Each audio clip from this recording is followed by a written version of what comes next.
안녕하세요. 5학년 1학기 4단원 5번째 시간으로 분모가 같은 분수로 나타내는 방법에 대해 알아보도록 하겠습니다. 첫 번째 활동에서는 문제 상황을 이해해보고 두 번째 활동에서는 분모를 같게 만들어서 문제를 해결해 볼게요. 마지막 세 번째 활동에서는 분모를 같게 만드는 통분에 대해 자세히 알아보도록 하겠습니다. 크기가 같은 텃밭을 세 모둠에게 각각 나누어 주었습니다. 중기내 모둠은 3분의 1만큼, 연수내 모둠은 3분의 2만큼, 슬기내 모둠은 4분의 3만큼의 고구마를 심었습니다. 이때 고구마를 심은 텃밭이 가장 넓은 모둠이 어느 모둠인지 찾아야 하는 상황입니다. 먼저 중기내 모둠과 연수내 모둠 중에 고구마를 심은 텃밭이 더 넓은 모둠은 어디인가요? 중기내는 3분의 1, 연수내는 3분의 2만큼이니까 연수내 모둠이 고구마를 더 넓은 면적에 심었습니다. 분모의 크기가 같을 때는 분자가 큰 분수가 더 크다는 걸 이용한 거죠. 그러면 연수내 모둠과 슬기내 모둠 중에서 고구마를 심은 텃밭이 더 넓은 모둠은 어디인가요?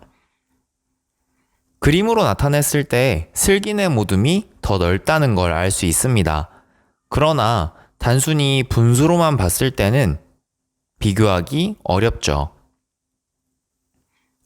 이 문제를 그림이 아닌 분모를 같게 만들어서 문제를 해결해 보려고 합니다.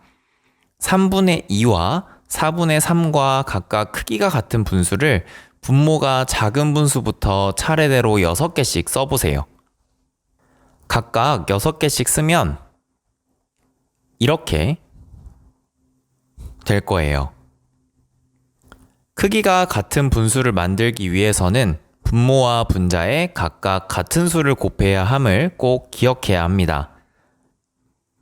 이 중에서 분모가 같은 분수끼리 짝지어보고 분모들의 어떤 특징이 있는지 이야기해 볼까요? 분모가 같은 분수는 12분의 8과 12분의 9, 24분의 16과 24분의 18입니다.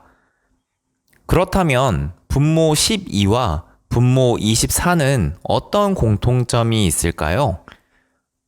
그렇죠. 12와 24 모두 분모 3과 분모 4의 공배수입니다.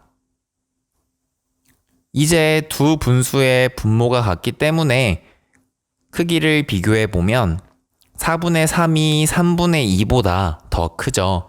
따라서 슬기내 모둠이 고구마를 심은 텃밭이 가장 넓다는 걸 알 수 있습니다.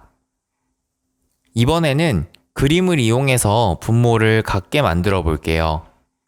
아래 그림에 3분의 2를 먼저 표시해 주면 전체를 3개로 나눈 것 중 2개만큼이고 4분의 3은 전체를 4개로 나눈 것 중에 3개만큼입니다.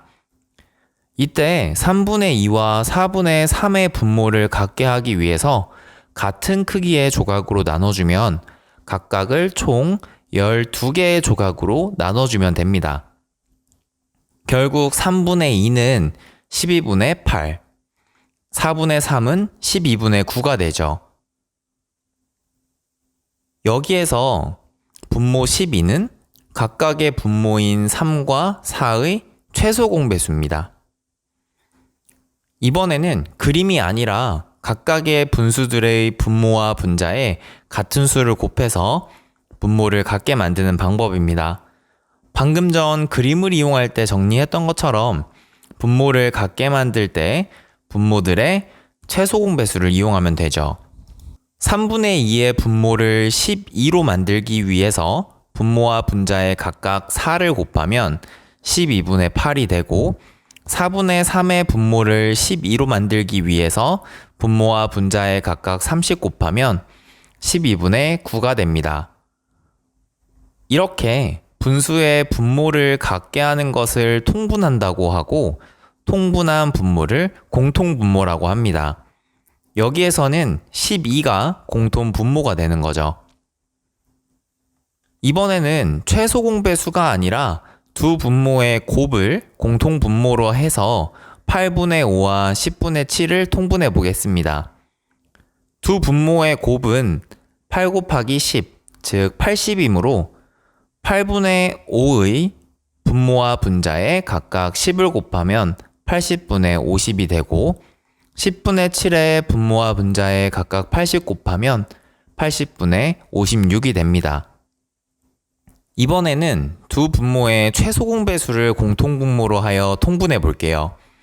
8과 10의 최소 공배수는 40이기 때문에 8분의 5의 분모와 분자에 각각 5를 곱하면 40분의 25가 되고 10분의 7의 분모와 분자에 각각 4를 곱하면 40분의 28이 됩니다. 두 분모의 곱을 공통 분모로 하여 통분하는 방법과 두 분모의 최소 공배수를 공통 분모로 하여 통분하는 방법의 장단점을 비교해 보면 먼저 두 분모의 곱을 공통 분모로 할 때는 분모들의 최소 공배수를 구하지 않아도 되기 때문에 편하지만 통분을 했을 때 분모와 분자의 숫자가 비교적 큰 편입니다. 반대로 두 분모의 최소 공배수를 공통 분모로 할 때는 분자와 분모의 숫자가 크지 않다는 장점이 있지만 최소 공배수를 구해야 한다는 단점이 있고요. 결국 두 방법 중에서 자신이 편하다고 생각하는 방법을 이용하면 됩니다. 배운 내용을 정리하고 수학 익힘 책 48에서 49쪽을 풀어보세요. 다음 시간에는 분수의 크기를 비교해 보도록 하겠습니다. 영상이 유익했다면 좋아요와 구독 부탁드립니다.